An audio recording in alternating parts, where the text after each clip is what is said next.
उशीर वाट बघायला लागली म्हणून जरा आवाज कमी झालाय. नमस्कार. मी सावित्री ज्योतिबा फुले. नाव समजायचं ठाव असेल ना? वय तरी म्हणा नाहीतरी म्हणा.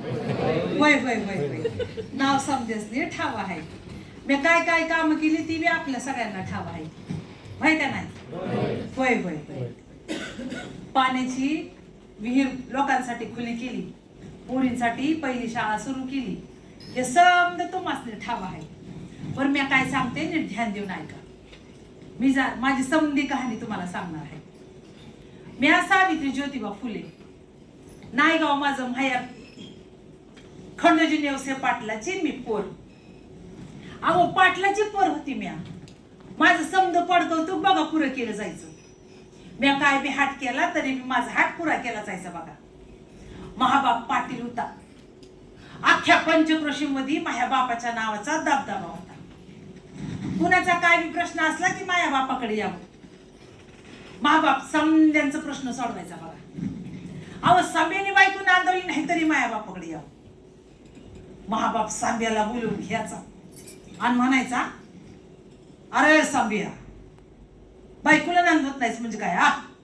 कुमान घेऊन जा घरला तिला. सांब्याला टाला कापायचा ना. म्हणायचं मी कुठं काय म्हणतोय म्हणून गुमान बायकोला घेऊन घरला जायचं. मी हे समज लहानपणी बघत असायची. मला असं वाटायचं आपण बी मोठं झाल्यावर असं काहीतरी करावं. मला बी असं वाटायचं आपण बी मोठं झाल्यावर लोकांचा प्रश्न सोडवावा. असं मला लहानपणापासून वाटायचं बघा. मी लहान असताना माय माझा लई लाड करायची बघा. जशी तुमची माय तुमचा लाड करते का तशी माझी माय माझा लाड करायची बघा. शिरवळ मध्ये बाजार भरायचा. या शिरवळ मध्ये आपण समजी जिथं बसलोय तिथं नायगावची समधी माणसं शिरवळच्या बाजारला यायची. मी बी माझ्या आई संग बाजारला यायची. अशीच मी एक दिवस आई संग बाजारला गेलेली. आईने मला विचारलं, सावित्री तुला काय घ्यायचं ग? तवाच्या टायमाला मला जिलबी लय आवडायची बघा. तुम्हाला बी आवडत असेल की जिलबी? होय होय तेव्हा तर गाणं निघाले, जिलेबी बाई. होय की तो मला लहानपणी बघा जिलबी लय आवडायची. आईला म्हणलं, आई मला जिलबी घेऊन दे ना. आईने मला असा जिलबीचा पुढे हातामध्ये घेऊन दिलेला. रस्त्याने मी अशी जिलबी खात खात चाललेली. तेवढ्यात एक गोरा साहेब समोरून आला. तवाच्या टायमाला गोऱ्याचं राज्य होतं बघा. गोऱ्याचं राज्य म्हणजे काय ठाव आहे ना? इंग्लिश होय.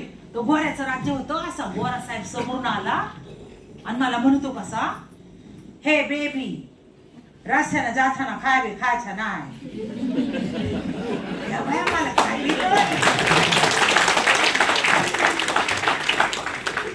काय मला काय विकळ ना. म्हणले साहेब जिलबीच्या पुढ्याकडे बघतोय, असं बोट करतोय. म्हणलं जिलबी खायचं नाही म्हणतोय समोर. मी असा जिलबीचा पुडा फेकून दिला आणि अशी शाण्या लेकरासारखी समोर उभी राहिली. दिसतंय ना वर शाण्या लेकरू? हा अशी मी शाण्या लेकरासारखी समोर उभी राहिली. गोरा साहेब म्हणतो कसा, पोरले हुशार दिसती, पोर कोणतरी मोठी बोलणार जाणू. या बाया मला काय बी कळ ना. म्हणलं माई आई बी म्हणते पोरले हुशार, मा बापा म्हणतो पोरले हुशार, आणि आता यो गोरा साहेब म्हणतो पोरले हुशार. मला वाटायला लागलं खरंच जण मी लय हुशार. मला वाटायला लागलं खरंच जण मी कोणीतरी मोठी होणार. दिसमास करता करता दिस जायला लागलं. हळूहळू मी मोठी व्हायला लागली. आवाज जशी का मी मोठी व्हायला लागली, मी दिसायला लई गोडी सुरपड होती बघा. लांब नाक, टपुरं डोळं, नुसतं बघत राहावं असं माझं रूप बघा. आवाज जशी का मी मोठी व्हायला लागली का माझ्या आईने लावलं ना माझ्या बापाच्या माग टुमान. आता काय टुमान लावलं असेल बरं? तुमच्या कॉलेजची पोरं मुरले हुशार दिसत. हा माझ्या माईने लावलं माझ्या बापाच्या माग टुमान. म्हणायला लागली पुरीचं लगीन उरकून टाका, पुरीचं लगीन उरकून टाका. मा बाप म्हणायचा, माझी पोर लाखात एक आहे. जो कोणी समाज सुधारणा करणार असेल, जो कोणी जगपरिवर्तन करणार असेल, अशाच मुलाशी माझ्या मुलीचं लग्न लावून देईल. या बाया मला काय बी कळत नव्हतं. हिवल्या पुरी म्हणजे झिमा म्हणा, फुगडी म्हणा खेळायचं माझं काम चाललेलं बघा. मी 9 वर्षाची झाली असेल. किती वर्षाची? होय मी 9 वर्षाची झाली असेल. तेवढ्यात धनकवडीच्या पाटलाची पोर सगुणाबाई आली. ज्योतिबा फुल्यांसाठी पोरगी शोधत होती. त्या ज्योतिबा फुल्यांच्या डोसक्यामध्ये लय काय बाय विचार असायचं बघा. पुरीबाईला शिकवलं पाहिजे, पुरीबाईला शिक्षण दिलं पाहिजे, असं काय बाय विचार त्या ज्योतिबा फुल्यांच्या डोसक्यामध्ये असायचं बघा. सगुणाबाई म्हणायला लागली, सावित्रीची ज्योतिबाची जोडी लय झाक दिसल बाया. त्या बायानं लय उठाऱ्याटा पडतो बघा, कुणाची जोडी कुणासोबत झाक दिसल. सगुणाबाई म्हणायला लागली, सावित्रीची ज्योतिबाची जोडी लय झाक दिसल बाया. या बाया बोला फुलाला गाठ पडली ना, ही समधी माणसं अशी नायगावला आली बघा, असा मांडव टाकलेला, ही अशी माणसांची गर्दी, अशा माणसांच्या पंक्ती, आणि नवरी झालेली, गळ्यामध्ये मंगळसूत्र, पायामध्ये जोडव्या, अशी ठुमकत नवरी होऊन मी पुण्यामध्ये गेली बघा. अव नवरी होऊन मी पुण्यामध्ये गेली आणि ह्यांच्या घरामध्ये बघ तिथं काय, इकडून ठेवलेली पुस्तकं, तिकडून ठेवलेली पुस्तकं, समोरून ठेवलेली पुस्तकं. या बाया म्हणलं, बाबा का नसते पुस्तकच खातो काय जण. जेव्हा बघा तेव्हा पुस्तकात बघत असायचं, जेव्हा बघा तेव्हा काहीतरी लिहत असायचं, जेव्हा बघा तेव्हा काहीतरी वाचत असायचं. मी काय ध्यान देत नव्हतं, माझं आपलं घरातलं काम झालं, मी पण. अवपरी एकदा काय झालं, ह्यांनी मला आवाज दिला. मला म्हणतात कसं, सावित्री इकडे ये. या बाया मला लागलं ना भ्या वाटायला. म्हणलं नवरा बायकोला मारतो, मला मारणार जणू, लय भ्या वाटायला लागलं. अशी समोर जाऊन मी उभी राहिली, तर हे मला म्हणतात कसं, सावित्री पोरीबाईंची परिस्थिती लय बंगाळ आहे. बुकामध्ये काय लिहिलं हे पोरीबाईंना पण शिकवलं पाहिजे. मी पुरुष आहे सावित्री, मी स्त्रियांपर्यंत जाऊ शकत नाही. तू स्त्री आहे सावित्री, तू स्वतः शिक्षण घे, तू दुसऱ्यांना शिक्षण दे. या बाया म्हणलं 10-12 भाकऱ्या थापाया सांगितल्या असत्या तर मी थप्पा थापून दिल्या असत्या. हा, पण हे स्वतः शिकायचं आणि दुसऱ्यांना शिकवायचं मला नाही जमायचं. काय असलं हे असलं मला लिहायचं काही जमायचं नाही. हे मला म्हणायला लागलं, सावित्री प्रयत्न कर सावित्री, तुला शक्य होईल. या बाया आवाज वाढला होता. मी काय नाही बोलली, मी गपचूप बसली. मग आम्ही शेतावर गेलो. शेतावाशी पेरायची कामं चाललेली होती. मायाबरोबर सगुणाबाई होती, मायाबरोबर फातिमा शेख होती. आम्ही समजजणी मिळून अशी पेरायची कामं करत होतो बघा. ह्यांनी मला आवाज दिला. मला म्हणतात कसं, अगं सावित्री बघ पेरायची कामं चालू आहे. अगं एका दाण्यानं काढून घेतलं नाही तर उभं कणीस निर्माण होत नाही. आज आपण दोघांनी काढून घेतलं नाही तर उद्याच्या समाजाची निर्मिती होणार नाही. डोसक्यामध्ये काय विचार ना बघा, गाडून घ्यायचं काय, कंसाची निर्मिती करायची काय, उद्याचा समाज घडवायचं काय, डोसक्यामध्ये काय विचार ना बघा. हे माणूस लई बोलायचं बघा, लई बोलायचं. हे बोलायला लागलं का मी नुसती आपल्याशी टुकू बघत राहायची बघा. थोड्या टाइमने काय झालं बघा, ह्यांनी हातामध्ये काठी घेतलेली. बरोबर काय घेतलं हातामध्ये, काठी घेतलेली. हातामध्ये काठी घेतलेली. मला आवाज दिला, म्हण सावित्री इकडे ये. या बाया लागलं ना भ्या वाटायला. म्हणलं आता हातामध्ये काठी घेतली, आता मला मारणार जणू, लय भ्या वाटायला लागलं. अशी समोर जाऊन उभी राहिली तर हे मला म्हणतात कसं, सावित्री ही काठी माझ्या हातात आहे, ही जमीन आपली पाठी, ह्या काठीला मी या पाठीवर लिहितो. त्यांनी इकडून काठी फिरवली, तिकडून काठी फिरवली, काहीतरी लिहिलं आणि मला म्हणायला लागलं, म्हण त्याला या बाया. म्हणलं मला नाही जमायचं असलं, या असलं लिवायचं काही जमायचं नाही बा. तुम्हाला मी नाही का काय काय पोरांना स्टेजवर येऊन भाषण द्या म्हणलं तर पोर काय म्हणतात, मला नाही जमायचं बाबा. आणि 10-12 भाकरी समोर दिल्यावर गुबू सुरू होते नाही का. मी म्हणायला लागली, या बाया मला काय असलं लिवायचं जमायचं नाही. ते मला म्हणायला लागलं, सावित्री प्रयत्न कर सावित्री, तुला शक्य होईल. या बाई काय नाही बोलली. मी आवाज वाढलेला होता. पटकेने हातामध्ये काठी घेतली, इकडून काठी फिरवती, तिकडून काठी फिरवती. ओ काय जमा. या बाया म्हणलं असं लिवायचं मला काय जमायचं नाही. हे मला म्हणायला लागलं, सावित्री पुण्यांदा प्रयत्न करतो, पुण्यांदा प्रयत्न कर सावित्री, तुला शक्य होईल. काय नाही बोलली. पुण्यांदा काठी हातामध्ये घेतली, इकडून काठी फिरावती तिकडून काठी फिरावती. 8 दिवस लागले बघा हो शिकाया. मग मी आ शिकले, मग मी ऊ शिकले, मग मी ऊ शिकले, समधी 12 खडी शिकले बघा. अहो पुस्तकातली अक्षराशी माया संग बोलायला लागली. पुस्तकातली अक्षराशी मला मोत्यासारखी दिसायला लागली. पुस्तकातली अक्षराशी मला फुलासारखी दिसायला लागली. मला लय गोड वाटायला लागलं. मला लिवाय वाचायला लागलं होतं. ह्यांचं सपन पूर्ण झालं होतं. ह्यांना मैंदाळ आनंद झाला बघा. घरोघर जाऊन सांगायला लागलं, म्हणायला लागलं पोरीबाईला सालाला धाडा. बुकामध्ये काय लिहिलं हे पोरीबाईला शिकवा. अहो झोपलेल्या माणसांना जागा करणं लय सोपं असतं, पण झोपेचं सोंग घेतलेल्या माणसांना जागा करता येत नाही. तवाच्या टायमाला माणसांनी झोपेचं सोंग घेतलेलं होतं. पोरीबाईला कुणी शाळेला पाठवायला तयार होत नव्हतं. उलट ह्यांचा अपमान करायची माणसं, लय काय बाय बोलायची माणसं, लय आजकाटीच बोलायची माणसं. काय झालं बघा, हे कुणाच्या तरी लग्नाला गेले. असा लग्नाच्या वरातीचा आवाज माझ्या कानावरती ऐकू येत होता. भर लग्नाच्या वरातीमध्ये कुणीतरी ह्यांचा अपमान केला जातो. असं दान पाय आपटत घरामध्ये आलं आणि म्हणतात कसं, सावित्री समजतात काय ही लोक स्वतःला, माझा अपमान करतात. मला म्हणतात ब्राह्मणाच्या बरोबरीनं तू चालायचं नाहीस. 4 लोक शिकलास म्हणून स्वतःला काय ब्राह्मण समजतोस काय? पोरीबाईंना शिक्षण देतोयस, धर्मगुरूला निघालायस. नाही नाही ते बोलतात लोक, सावित्री संताप होते, मला सहन होत नाही. बाबा पेटल्या लागणी माझ्या डोळ्यासमोर बघत होती. ह्यांच्या पायामधून आग बाहेर पडत होती, ह्यांच्या हातामधून आग बाहेर पडत होती, ह्यांच्या डोळ्यामधून आग बाहेर पडत होती. म्हणलं लय संताप झाला यांचा, हे काहीतरी करणार. ह्यांनी पुण्यामध्ये भिडेवाड्यामध्ये पोरींसाठी पहिली शाळा सुरू केली. घरोघर गेलं, समध्या माणसांना सांगायला लागलं, म्हणायला लागलं पोरीबाईला साळेला धाडा. बुकामध्ये काय लिहिलंय हे पोरीबाईला शिकवा. अहो पुण्यामध्ये भिडेवाड्यामध्ये पोरींसाठी पहिली शाळा सुरू केली आणि पहिल्या दिवशी बघा वर्गामध्ये 5च पोरी. अशा मी पोरींना वर्गामध्ये बसवल्या, मी अशी फळ्यावरती लिहायला लागली. मी इकडं फळ्यावरती लिहून पूर भिसकून पळून गेला. जशी वर्गातली पोरं भुसू पळून जातात,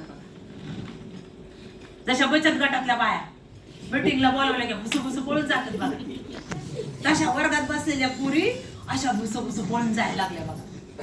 अहो बाहेर लय कालो व्हायचा माणसांचा, म्हणायचं कोण साळाला जाईल त्याला आम्ही जिद्द मारू. वर्गात बसलेल्या पोरी भुसू पळून जायला लागल्या बघा. आणि तवाच्या टायमाला लय भ्या वाटायचं माणसांना.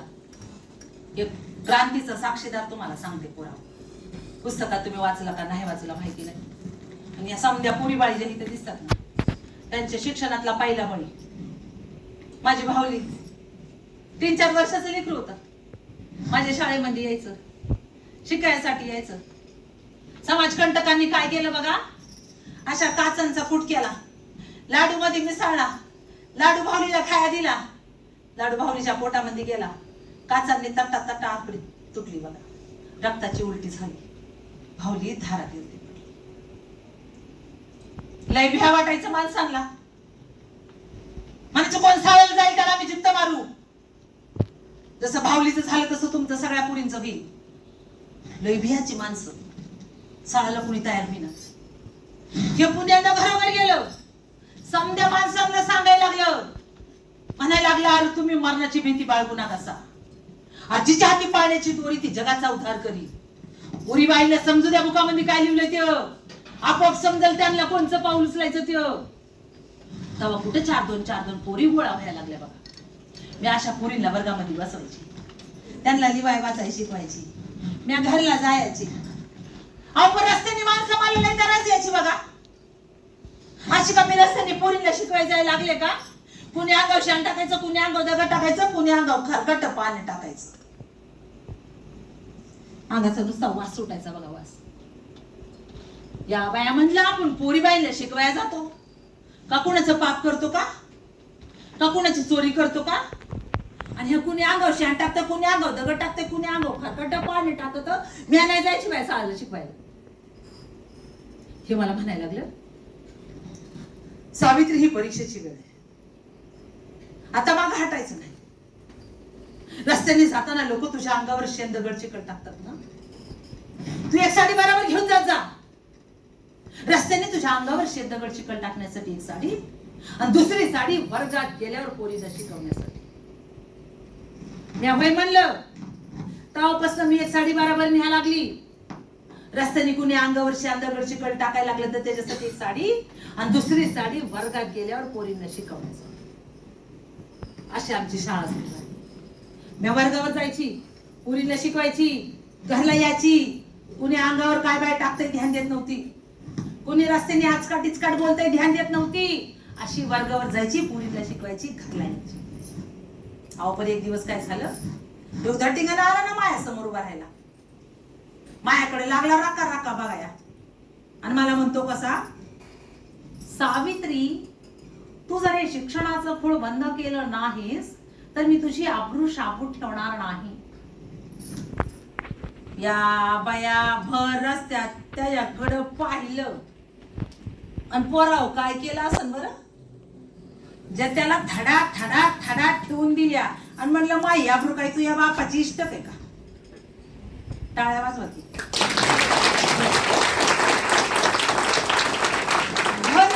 माणसं बघायलाच लागली, म्हणायला लागली, बाय का भितड भर रस्त्यात बाबाला मारती म्हणजे काय.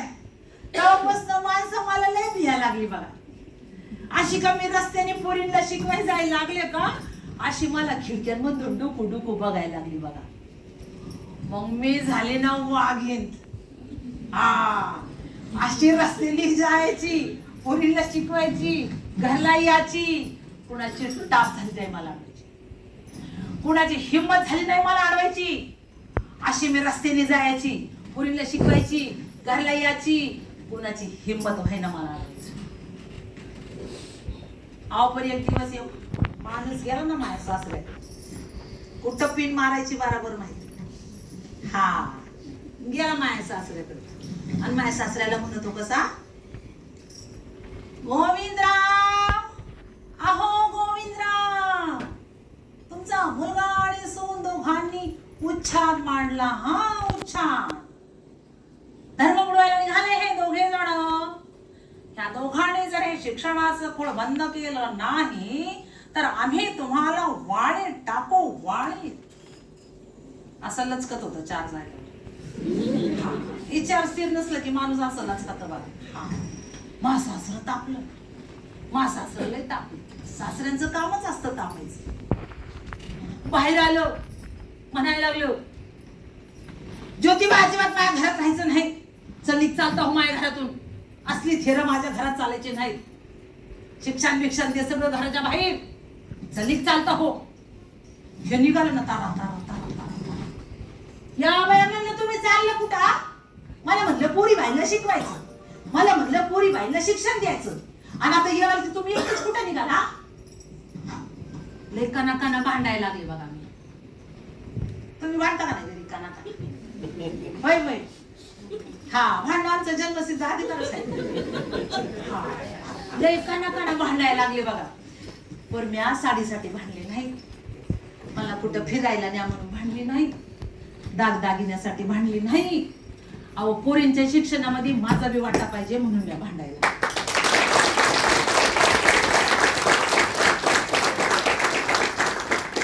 त्यांना म्हणलं, तुम्ही एकटंच कुठे निघाला, मी काय करायचं? हे मला म्हणायला लागलं, सावित्री तुझा निर्णय तू घे. तुला पाहिजे तर तू माझ्या बरोबर येऊ शकतेस, तुला पाहिजे तर तू सासरच्यांची सेवा करू शकतेस. या बाया मला काय बी कळलं ना, मी सासरच्यांची सेवा समजा नाही केली, ही समधी माणसं काय म्हणतात बरं? पुरी काय म्हणतात? आईने सेवा नाही केली सासू सासऱ्यांची, काय म्हणतात? आलंय ओंडी ही, आणि हे सगळे हातपाय मोडल्यात का, आणि हिला काय कामाचं नको करायला, आणि हिला सासरच्यांची सेवाच नको करायला. आले काय बाय बाय बोलतात बाबा माणसं. हा अहो पण मी जर ह्यांच्या बरोबर गेले नाही तर ह्या माझ्या आई बायांना शिकवणार पण. अहो मी जसं धाडस केलं तशी दुसरी कोणी करल असं मला वाटलं नाही, म्हणून मी माझं पाऊल घराबाहेर टाकलं. अंगावरच्या कपड्यानिशी आम्ही दोघं असं रस्त्याने चालायला लागलो. वरवुनाचा पहार, खाली पायामध्ये चप्पल नाही, भर रस्त्याने आम्ही असं चालत होतो बघा. तेवढ्यात ह्यांचा एक मित्र आला. ज्या जातीला लोकांनी बदनाम केलं ती जात आमच्या पाठीशी उभा आहे. उस्मान शेख त्याचं नाव. उस्मान शेख म्हणायला लागला, गंजपेटीमध्ये माझं घर आहे, तिथे येऊन तुम्ही दोघं जण राहा, तिथे येऊन तुम्ही तुमची कामं करा. अंगावरच्या कपड्यानिशी आम्ही दोघं जाऊन उस्मान शेखच्या घरी. पुराव इतिहास आहे. गंजपेटी मधलं महात्मा फुलेंचं घर अजूनही जिवंत आहे. अंगावरच्या कपड्यानिशी आम्ही दोघं जाऊन उस्मान शेखच्या घरी राहिलो. तिथे जाऊन आम्ही आमची कामं सुरू केली. हे म्हणायला लागलं, सावित्री आपण भूक लिहायची. भूकामध्ये काय लिहिलंय ते माणसं वाचत्यात आणि आपोआप त्यांना समजलं आपण कोणचं पाऊल उचलायचं. पुराव 150 वर्षापूर्वीची कथा आहे, ध्यान देऊ नका. मैंदाळ भूक लिहिली, मैंदाळ भूक लिहिली. गुलामगिरी पुस्तक लिहिलं, शेतकऱ्याचं आसूड पुस्तक लिहिलं, ब्राह्मणाचं कसं पुस्तक लिहिलं, मैंदाळ भूक लिहिली बघा, मैंदाळ भूक लिहिली. आपल्याकडे वेळ कमी आहे म्हणून जरा पळवत नीट गाडी. मैंदाळ भूक लिहिली. पण हे म्हणायला लागलं, अगं सावित्री पुस्तकं लिहून झाली, अगं भाषणं देऊन झाली, अगं तरी मी ह्या लोकांच्या डोसक्यामध्ये प्रकाश पडत नाही, आपण काय केलं पाहिजे. भूक लिहत होतो. पाठीमागून एका आवाजाला बघा. काय आवाजाला ठावाय? पाणी वाढ ग माय, पोटात पाण्याचा थेंब नाही ग माय, पाणी वाढ ग माय. सावित्री कृती सुचली. नेमकी कोणती कृती करायचं हे सुचलं सावित्री. अगं इथे जनावरांना पाणी दिलं जाते पण माणसांना पाणी दिलं जाते. जाऊन सांग सगळ्यांना, पण आमच्या हातावरती या, आमच्या हातावरती पाणी घ्या. म्हणायला अवकाश. मी बाहेर आली. समधी खालच्या जातीची माणसं हातामध्ये गाडगी मटकी घेऊन उभी होती. समध्यांना म्हणलं आमच्या हौदावरती या, आमच्या हौदावरती पाणी घ्या. म्हणायला अवकाश. हातातली गाडगी मटकी अशा हौदामध्ये बुडावली माणसांनी. घोट घोट पाणी समधी माणसं पिली. समध्यांचा आत्मा शांत झाला. मग घाव कुठे घालायचं हे माझ्या नवऱ्याला कळायला. कोणचं पाऊल उचलायचं हे माझ्या नवऱ्याला कळलेलं. मला म्हणायला लागलं, सावित्री आपण आपल्या पाण्याचा हौद खुला केलाय, हे समध्या पुण्यात होईल बघ. समजा पुन्हा चेतून ठेवून सावित्री आपण भ्यायचं नाही, आपण स्वतःसाठी जगायचं नाही, आपण दुसऱ्यांसाठी जगायचं. ठरलं तर मग कृती मागून कृती करायची ठरली. आम्ही न्हाव्यांचा संप केला. आम्ही न्हाव्यांचा संप कशा पाय केला ठाव आहे? होय तरी म्हणा, नाही तर नाही तरी म्हणा. काही लोकांना ठाव आहे, तिकडं तर एकदम कोरडा पाशा. कशा पाय न्हाव्यांचा संप केला सांगते. येवल्या पुरींची लग्न उरकून टाकायची. हा 6 महिन्याची, वर्षाची, 2 वर्षाची, 5 वर्षाची, काव तर पोटाला टिक्का लावायचा. ऍडव्हान्स बुकिंग होय. आणि बघा जोडी बी असायची. पोरगी बारकी 7 वर्षाची पोरगी आणि थेरड 70 वर्षाचं. पोरगी 8-9 वर्षाची आणि पोरगा 90 वर्षाचा असल्या किंवा जोड्या लावायची. आणि लय संस्कृती महान बरं का आमची. आमच्या भारताच्या संस्कृतीला अजिबात कुणी नावं नाही ठेवायची बघा. हा येवल्या पोरींची लग्न उरकून टाकायची. तिचा नवरा मिळाला, ती विधवा झाली तर तिच्या डोईवरची केस भादरून टाकायची. पहिलं तर तिला चितावर टाकलायचं. हा सती गेली म्हणायचं, सती माता झाली. हा ढोल वाजवायचं जोरा जोराने. त्या आगीतून लेकरू पळायचं, तर जोरा जोराने ढोल वाजवायचं, ती पळून जावं नाही म्हणून. असं धरू आणायचं आणि परत आगीवर टाकायचं. लय महान संस्कृती. कुणी नावं नाही ठेवायची बाय भारताची संस्कृती होय. आणि त्याच्यातनं ती पळ सुटली, जगली, वाचली तर तिच्या डोईवरची केस भादरायची, तिला इद्रूप करून टाकायची. तिनं बाहेर यायचं नाही. तिचं तोंड बघितलं तर अपशकून. पांढरे कपडे घालायचे, रंगीत कपडे तिने घालायचे नाही. आणि काय इदा म्हणून राहायचं तिने तोंड लपवून. हे म्हणायला लागलं, सावित्री आपण इद्वांची केस भादरू द्यायची नाहीत. आपण वस्तारा बंद ठेवायचा. अजिबात ब्राह्मणांच्या डोसक्याला हात नाही लावायचा जोपर्यंत ते म्हणत इद्वांची केस भाजू नका तोपर्यंत. ठरलं तर मग घरोघर गेलो. समध्या न्हाव्यांना एक केलं. वस्तारा बंद. 4 दिवस झालं, 8 दिवस झालं, 10 दिवस झालं, 15 दिवस झालं. वस्तारा बंद. ॲनिमल हजबंडरी कॉलेजच्या विद्यार्थ्यांना एक जनरल नॉलेजचा प्रश्न. 15 दिवस जर वस्तारा बंद असेल तर काय होईल सांगा? बामणांच्या लागल्या ना दाड्या वाडाया. हा वस्तारा बंद, कुणी न्हावी वस्तारा उचला ना. ह्यांच्या लागल्या दाड्या वाडाया. यांच्याकडे आलं आणि म्हणायला लागलं, अरे तुम्ही बापण्यांच्या नका दाड्या भादरू, तुम्ही ईदवाची केस नका भादरू, पण निदान आमच्या तरी दाड्या आता भादरा. टाळ्या वाजवा.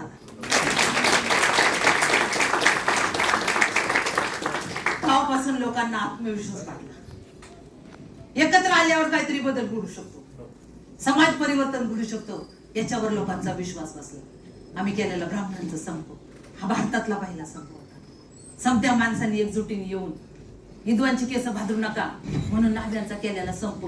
तेव्हापासून विधवांची केस भादरायचं बंद झालं. उघड तरी कुणी करत नव्हतं. अशी आमची कामं चाललेली बघा.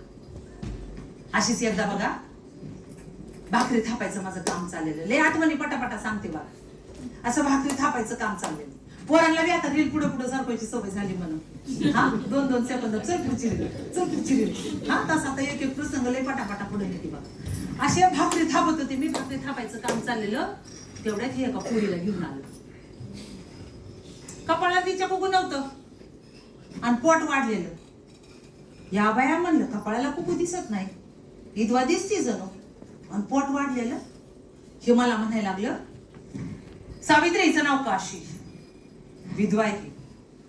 समाजातल्या लोकांनी हिच्यावर अन्याय केला. पोट वाढलं म्हणून जीव द्यायला ही नदीवर चालली. हिला घेऊन मी आपल्या घरी आलो. हिला आपण आपल्या मुलीसारखी वाढवली. मी होय म्हणलं. काशीला मी आमच्या घरी ठेवून घेतली.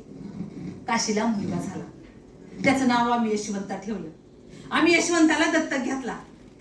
अहो आम्हाला एक बी पोर नाही झालं. आम्ही यशवंताची मायबाप झालो. आता तुम्हाला ठिकाणी पोरं होत्यात बघा. एखाद्या आजीला विचारलं ना, आजी किती पोरं? आजी सांगते 8 पोरं 4 पोरी. जसा काय झेंडाच लावला त्याने. वय आणि एवढी ठिकाणी पोरं होत्या. आता तुम्ही तुमचं नाव सांगू शकता, तुमच्या बापाचं नाव सांगू शकता, तुमच्या पंजाचं नाव सांगू शकता. तुमच्या खापर पंजाचं नाव आहे का एकाला तरी ठाव? नाही ना. आणि मग खंडीने पोर होऊन काय फायदा? आम्हाला दोघांना एक बी पोर नाही झालं. 150 वर्ष झाली तरी आमच्या दोघांचं नाव तुमच्या मुखावर आहे का नाही?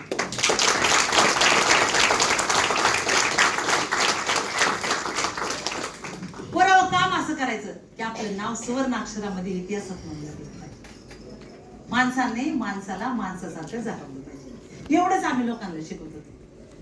तहानल्याला पाणी द्या, भुकेल्याला अन्न द्या, माणसाला माणसासारखं वागवा, एवढंच आम्ही शिकवत होतो. तरी बी माणसांना लई राग यायचा बाबा. आता आम्ही दोघं बी थकायला लागलो. आम्हाला दोघांना बी थकल्यासारखं वाटत होतं. तरी बी आमचं पुस्तक लिहायचं काम चाललेलं होतं. माणसं सावित्री उद्याची पिढी येईल, त्या बुकामध्ये काय लिहिले ते वाचल आणि आपोआप त्यांना समजेल आपण कोणचं पाऊल उचलायचं ते. सत्यशोधक समाजाची स्थापना केलेली होती. पोरांना लय लिहिलेलं आहे पुस्तकामध्ये. वाचा तुम्ही, लायब्ररीत जा, पुस्तकं उघडून वाचा. लय धानाचा साठ आहे त्याच्यात. जन्मापासून मृत्यूपर्यंत आपले विधी आपण उरकायचे, एवढं समज सार्वजनिक सत्यधर्म पुस्तकात लिहिलं. असं पुस्तक लिहिता बघा त्यांच्या हाताला काहीतरी झालं.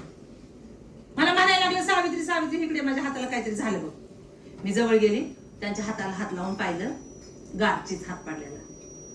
त्यांच्या हाताहून वारं गेलेलं. मला म्हणायला लागलं, सावित्री माझा उजवा हात उचलत नाही, माझ्या डाव्या हातामध्ये पेन दे. त्यांच्या उजव्या हातातला पेन मी त्यांच्या डाव्या हातामध्ये दिला. डाव्या हाताने त्यांना लिहिता येत नव्हतं, तरी कसं बस सार्वजनिक सत्यधर्म पुस्तक त्यांनी डाव्या हाताने लिहून पूर्ण केलं. मला म्हणायला लागलं, सावित्री ही माझ्या विचारांचं, मला म्हणायला लागलं, सावित्री हे माझ्या विचारांचं गाठोड. हे मी खुंटीला ठेवून जातोय. उद्या कुणीतरी युगपुरुष येईल, ते विचारांचं गाठोड खाली घेईल आणि पुण्यांना लोकांना सांगन मला काय म्हणायचं. तर युगपुरुष इतका महान असेल, तर युगपुरुष इतका महान असेल की तो मनुस्मृतीचं दहन केल्याशिवाय राहणार. काय बाय बोलत होतो बघा. पण अशी बोलता बोलता त्यांना धाप लागायला लागली. मी म्हणलं, तुम्ही बोलू नका, तुम्हाला धाप लागते. तरी बी ते बोलतच होतं. म्हणत होतं, सावित्री माझं काहीतरी होईल असं मला वाटतंय. माझं जरी काय झालं सावित्री, तर काम थांबवू नकस. हे काम पुढे चालू ठेव सावित्री, हे काम तू थांबवू नका सावित्री. असं बोलता बोलता बघा त्यांना लई जोराची धाप लागली. अशी जोराची धाप लागली म्हणून सांगू,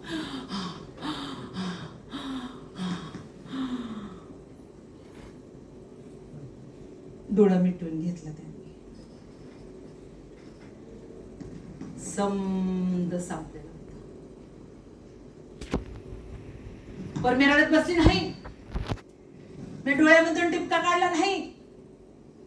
यशवंताला म्हणलं, यशवंता उचल ती मडकं, स्मशानभूमी जाऊ, समद इरी पार पाडू आणि आपण पुण्यांदा कामाला लागू. माझा यशवंता लहान लेकरू असं तुरु पुढे झाला, असं मडकं उचलायला लागला. तेवढ्यात माझा मावस दीर पुढे आला, संस्कृतीचा ठेकेदार होता तो. माझ्या यशवंताला म्हणायला लागला, थांब यशवंता थांब, मडक्याला तू हात लावायचा नाहीस. सावित्रीने तुला जन्म दिलेला नाही, तू तिचा दत्तक पुत्र आहेस. मडक्याला हात लावण्याचा अधिकार तुझा नाही. यशवंताला म्हणले, यशवंता तू माग हो. यशवंताला मी माग सारला, मी स्वतः पुढे झाली, मडकं हातामध्ये धरलं. अहो बाई माणसाची हिंमत नव्हती तवाच्या टायमाला पुढे याची. मी पहिली बाई माणूस होती हातामध्ये मडकं धरलेली. असं मडकं हातामध्ये धरलेलं मी पुढे चालायला लागली. पाठीमागून अंत्ययात्रा या लागली. आम्ही स्मशानभूमीत गेलो, समद ईदी पार पाडलं, आम्ही मागाने फिरलो. मी पदर खोचून कामाला लागली. मला पुण्यांदा लोकांना सांगायचं होतं ज्योतिबा फुल्यांनी काय सांगितले. मला पुण्यांदा लोकांना सांगायचं होतं तुम्ही पोरीबाईंना शिक्षण द्या म्हणून. मला पुण्यांदा लोकांना सांगायचं होतं तुम्ही संस्कृतीला, नवीन संस्कृतीला जन्म द्या म्हणून. मला जसं जमल, मला जसं झेपल तसं हे काम पुढं मी चालू ठेवलं बघा. ह्यांचं अजून एक सपान मी पुरं केलं बघा. मी माझ्या यशवंताला मोठा केला बघा. यशवंताला मी डॉक्टर केला बघा. माझ्या यशवंताला मी दवाखाना बांधून दिला बघा. समधी माणसं यशवंताच्या दवाखान्यात जायची, औषध पाणी घ्यायची. मला लई समाधानी वाटायची बघा. लहान म्हण नका, मोठा म्हण नका, गोर म्हण नका, गरीब म्हण नका, समधी माणसं यशवंताच्या दवाखान्यात जायची, औषध पाणी घ्यायची. मनाला लई समाधानी वाटायची बघा. आपण एकदा काय झालं, काळाने घात केला. प्लेगची साथ आलेली पुण्यामध्ये. अशा काखामध्ये गाठी यायच्या, अंगाला बारीकसा ताप यायचा आणि माणसं पाटापाटा मारायची. जसा जनावराचा खच पडाव तसा माणसांचा खच पडायचा. एकाला उचलून दवाखान्यामध्ये नेईपर्यंत दुसरं पडलेलं असायचं, दुसऱ्याला उचलून दवाखान्यामध्ये नेईपर्यंत तिसरं पडलेलं असायचं आणि तिसऱ्याला उचलून दवाखान्यामध्ये नेईपर्यंत चौथं पडलेलं असायचं. ह्याला उचल दवाखान्यातनी, त्याला उचल दवाखान्यातनी, त्याला उचल दवाखान्यातनी, अशी आमची घाई चाललेली बघा. तुम्ही बी कोविड मध्ये पाहिलेलं आहे पोराव. माणूस माणसाला दिसत नव्हता बघा, असा माणसाला गुंडाळून देत होत्या बघा. त्याचं दर्शन सुद्धा होत नव्हतं. अहो प्लेगच्या साथ्यामध्ये असंच झालेलं बघा. ह्याला उचल दवाखान्यातनी, त्याला उचल दवाखान्यातनी, त्याला उचल दवाखान्यातनी, अशी आमची घाई चाललेली बघा. तेवढ्यात एक 3 वर्षाचं लेकरू किरकिर करत आलं. म्हणलं बाळा का किरकिर करत, म्हणून बाळाला उचलून मी असं खांद्यावर घेतलं, बाळाच्या काखामध्ये चाचपून पाहिलं. बाळाच्या काखामध्ये गाठी लागत होत्या. बाळाच्या गालाला चाचपून पाहिलं, बाळाच्या अंगाला बारीक ताप लागत होता. म्हणलं बाळाचं काय बरं वाट व्हायची, त्याला यशवंताच्या दवाखान्यापर्यंत न्यायला पाहिजे. बाळाचं बरं व्हायला नको म्हणून मी अशी जोराने घेऊन निघाली. पण माझं पाऊल पुढे उचला ना, मला पुढचं काही दिसाना. म्हणलं असं का झालं, मला पुढचं काही का दिसाना. मी माझ्या काखामध्ये चाचपून पाहिलं, माझ्या काखामध्ये गाठी लागत होते. मी माझ्या गालाला चाचपून पाहिलं, माझ्या अंगाला बारीक ताप लागत होता. मला माझ्या जीवाची पर्वा नव्हती. ह्या बाळाचं काय बरं वाईट व्हायचं, त्याला यशवंताच्या दवाखान्यापर्यंत पोहोचवायचं होतं. बाळाचं काय बरं वाईट व्हायला नको पण जोराने निघाली. पण माझं पाऊल पुढे उचला ना, मला पुढचं काही दिसाना. यशवंता, ह्या बाळाला तुझ्या दवाखान्यापर्यंत कुणी घेऊन जाईल का.